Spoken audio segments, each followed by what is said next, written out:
Good morning. It is a sunny day. I'm gonna go for a walk here. Abacu Lake is down there. And over here, you can see the amphitheater.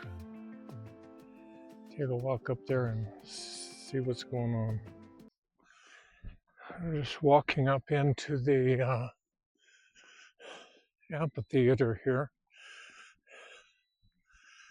This is some of the beautiful red rock areas in the Southwest.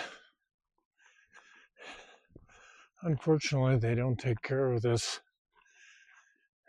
as well as what they used to, because there's trails out in here that actually were part of the amphitheater at one point. Because I'm going to go walk on some of them up into the canyon next to here.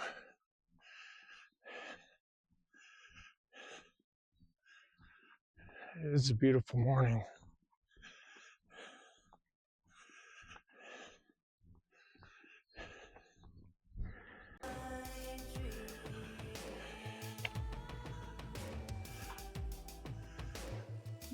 It's just absolutely amazing how much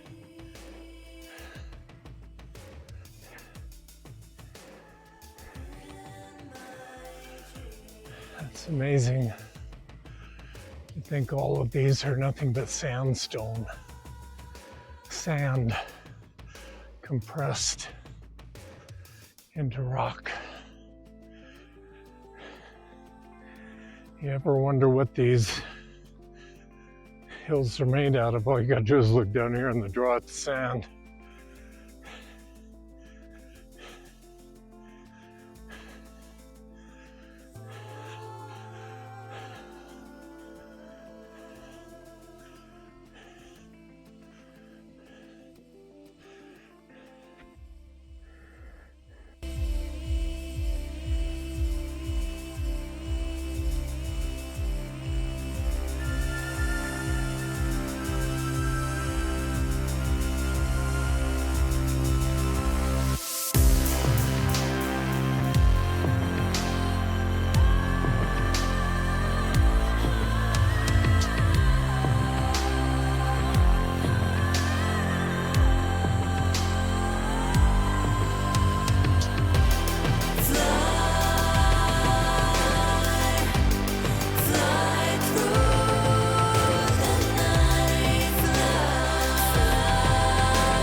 No money to maintain the trails.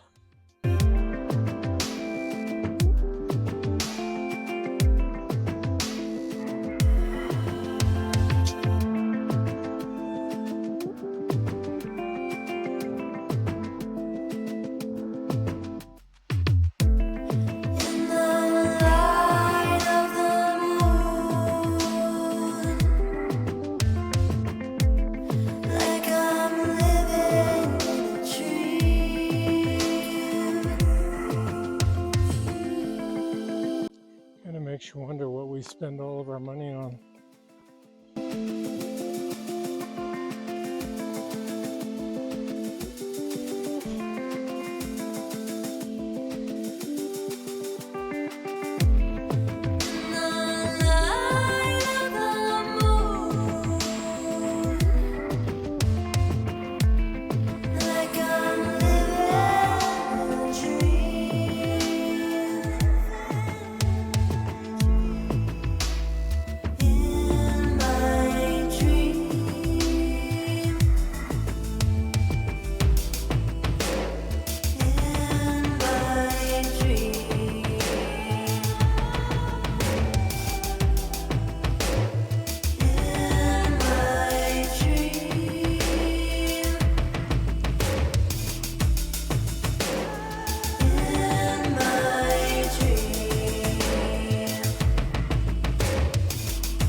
makes you wonder how long it would take the earth to reclaim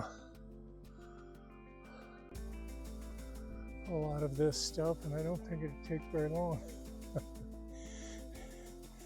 No concept of time anyway. Probably about 5 or 6 years ago, I walked over to this garbage can. It was laying on its side where it had been knocked down. I set it back up. I think it's got a 1970. Still got the same shit in it. The blanket's been in it for, I don't know, at least 5 or 6 years.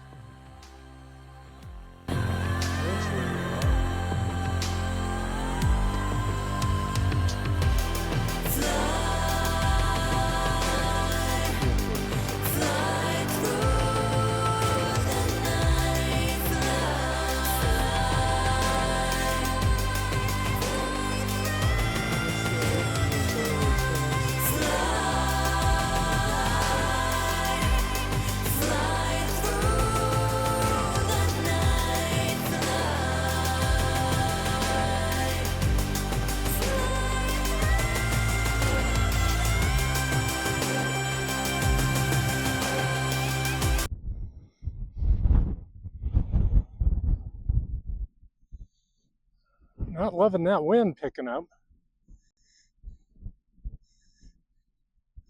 I get up on some of these places and look how beautiful it is.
I don't know if you guys can actually see this.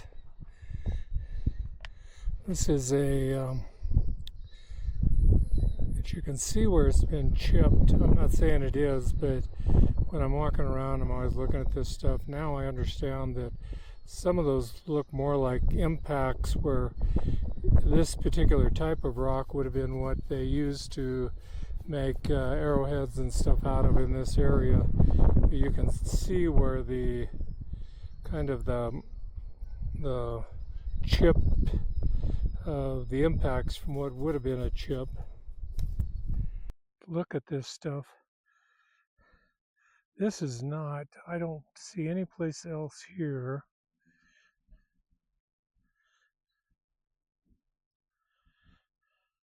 where you find this stone. I would almost certainly guess that these are chips from a Native American working on arrowheads. You can see how it's been chipped away.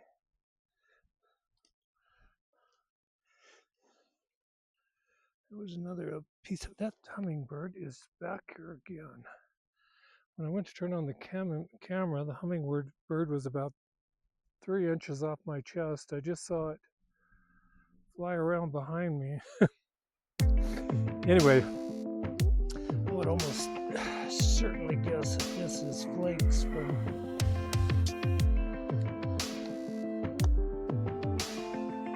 working arrowheads. I haven't seen any of that.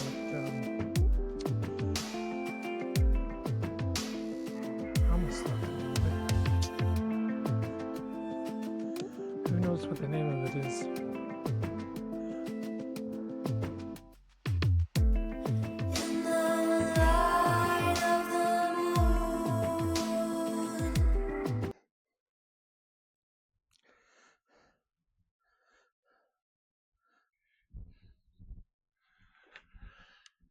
Sometimes as I walk along, I think to myself,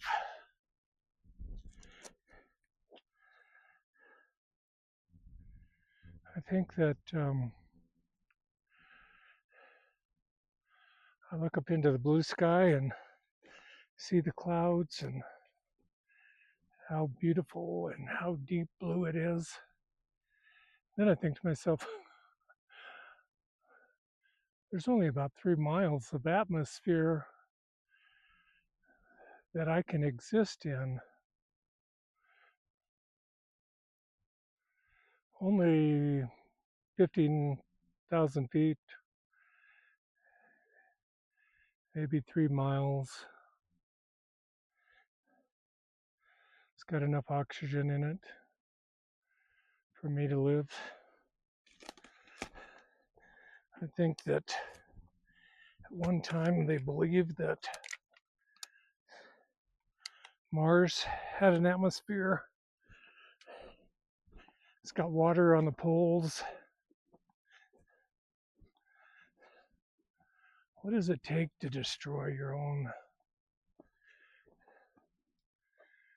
atmosphere?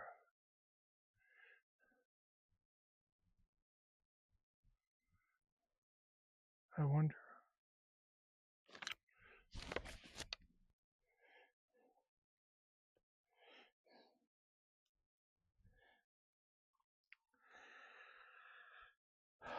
One time I had a person ask me, where do deer sleep? Deer sleep the same place they're born and they die. This is an elk carcass. There's some bones lying around. Obviously, I've run across a few different sets of bones. So I would assume this is an area where they typically winter in.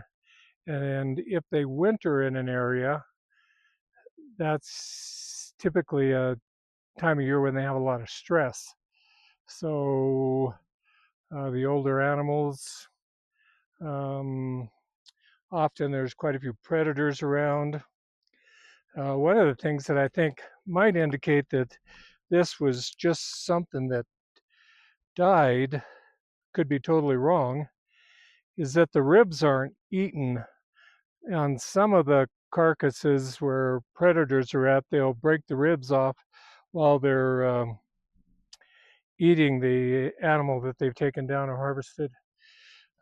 This one has a lot of ribs that are sitting here that haven't appeared to be chewed on. One of the things about elk is elk have in this part of their skull what they call ivories, which are different from the rest of the teeth. Out here, they'll just be kind of a gum. They don't really have any teeth right there, because it's kind of a rough gum that their bottom teeth they pull grass with and stuff or whatever, I guess. But this is where their ivories are at. And if you harvest an animal and take it into a taxidermist, they'll often ask you, do you want the ivories? Because that is where what they'll make a necklace out of. I think these are both of the ivories that are sitting here on the ground, and they would have gone into these areas in the jaw. And then you can almost see that they're pretty shiny. But animals die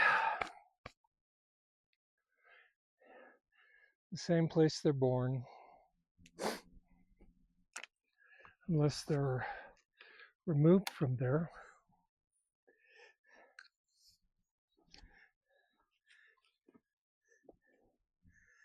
You can see some of the other bones that are laying around.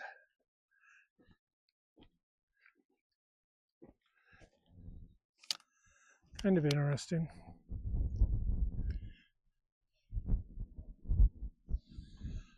Well, we're getting back down farther down the hill.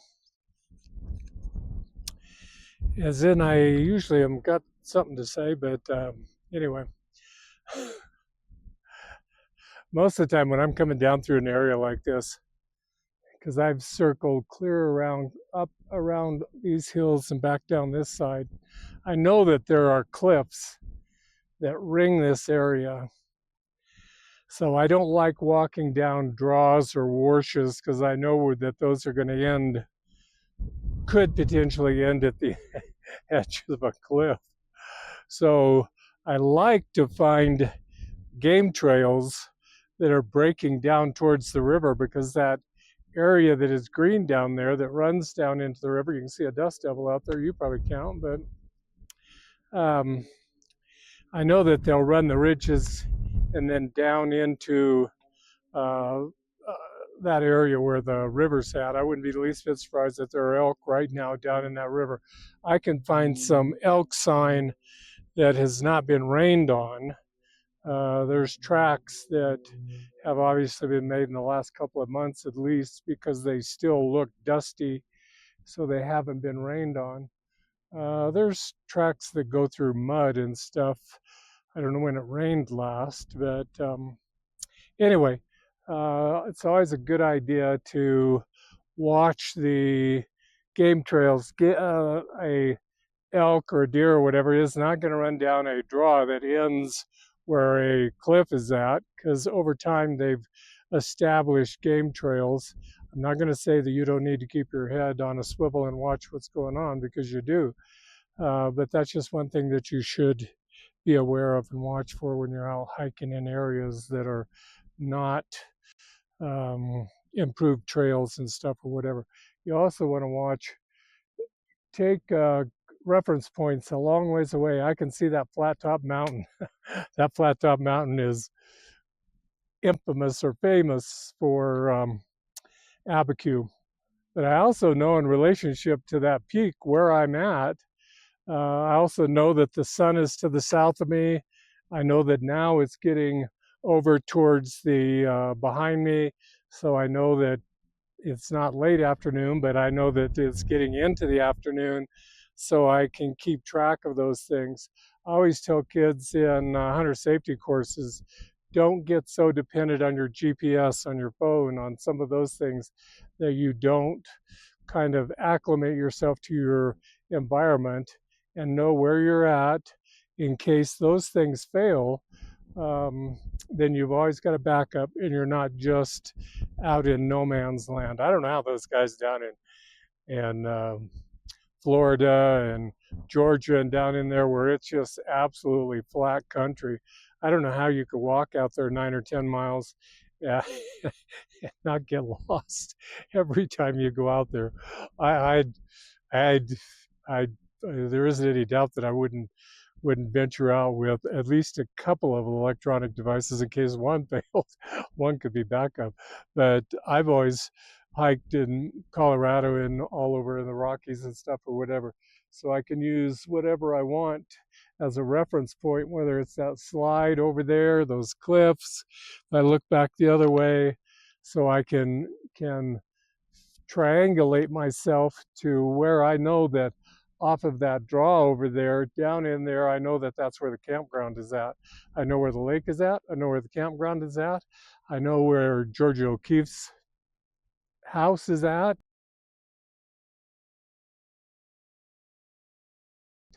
The Ghost Ranch, all of that. And that's because I've been in this area, I can name those things. But even if I had never been in this area before, I'm always going to use that flat top mountain and some of the other references to tell me where I'm going.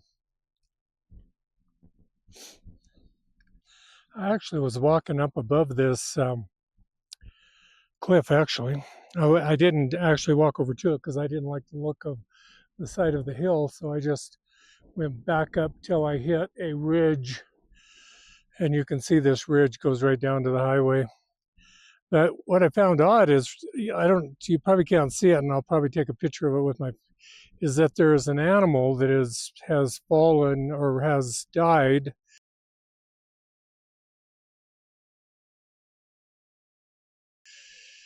Right down there below it, or where it drops off to the next edge of the cliff.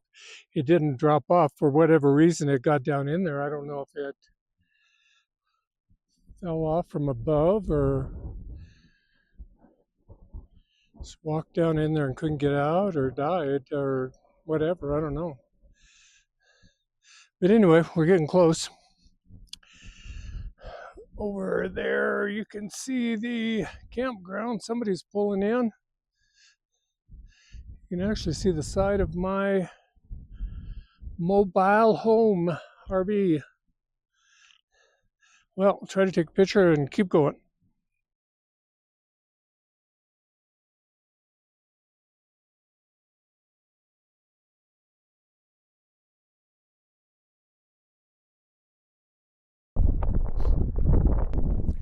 Well, I made it back to the hacienda.